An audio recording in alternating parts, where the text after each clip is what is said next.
everybody. It is Monday night here at the Breakfast Club. I am your host, Sister Danger, and I am filling in tonight for GothatFunk because, well, Monday happened. So the topic that I'm going to do, I wasn't originally going to do. I had seen a video by Kizzume, and I'll put a link to that down in the low bar, sort of talking about, he framed it as his conspiracy theory, and I thought, that's an interesting topic. And then I saw another video today from another YouTuber, Grim. His video touched right on the same topic. And this was already a topic that was on my mind because NaNoWriMo is coming up next month, and I have a story that has been drafted out at least in round one, and I thought, it'd be cool to develop this story this month in November as a part of NaNoWriMo. And the premise of the story sort of plays on some of these ideas. And so when all these videos started popping up, I thought, okay, well, I'm just gonna do my own video on it as well. First, I'm going to give you guys, I'm gonna put some clips here from Kizzume and Grimachu so that you can sort of see what I'm talking about a little bit, and then I'll go ahead and circle back to my own thoughts on it.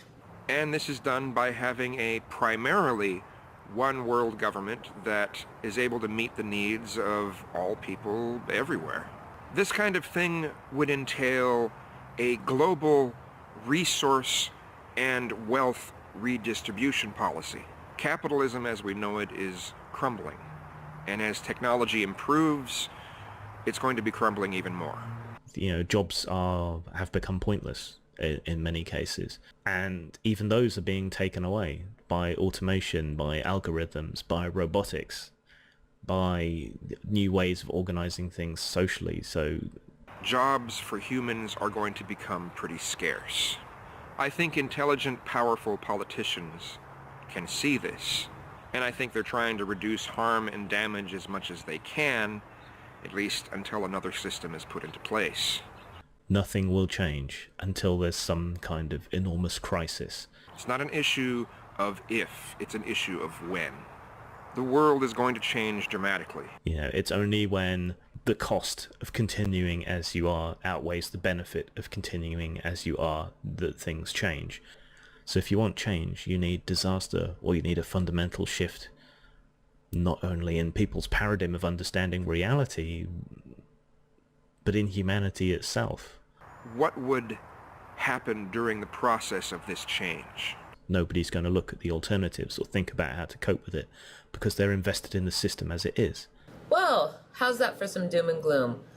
So in relation to all of this, I tend to kind of agree that the world is radically changing and rapidly changing. And with regards to, our ideas of morality and individualism, it occurs to me that I am not certain that we can actually make a paradigm shift socially or economically speaking, into what is inevitably to come, which is greater and greater globalization. And we cannot make a shift to that with the system the way that it currently is in, I guess you could say, leading first world countries where we have really individualistic societies. And I got to thinking about why our society is the way it is, and why we perceive individualism as the morally superior method of operation. So let us say that Kizzume and Grimm's suggestions about, some sort of major disaster happening, which seems to me as well that this is in fact what it would take, is something so disastrous that it essentially destroys the current system that most people are used to functioning in, such that in its wake there is, I guess, room for a new thing to be built, or that they call out for something new, that the public demands something new and different that will save them from certain doom.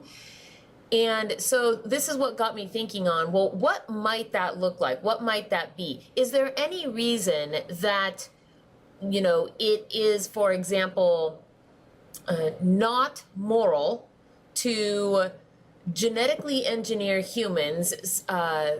Let's just take Huxley's Brave New World, for example. Is there any reason that it isn't moral to genetically engineer people such that they don't really have much suffering? They are specifically designed to do a particular job and then die.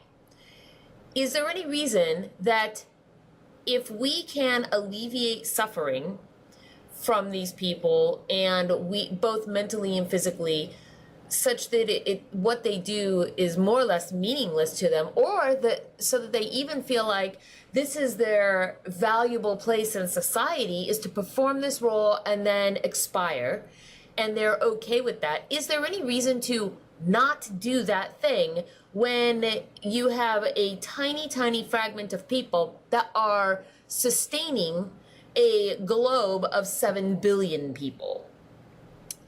And I got to thinking about things like that. Is it wrong, for example, to genetically engineer meat, right? And to literally grow cow without the actual cow?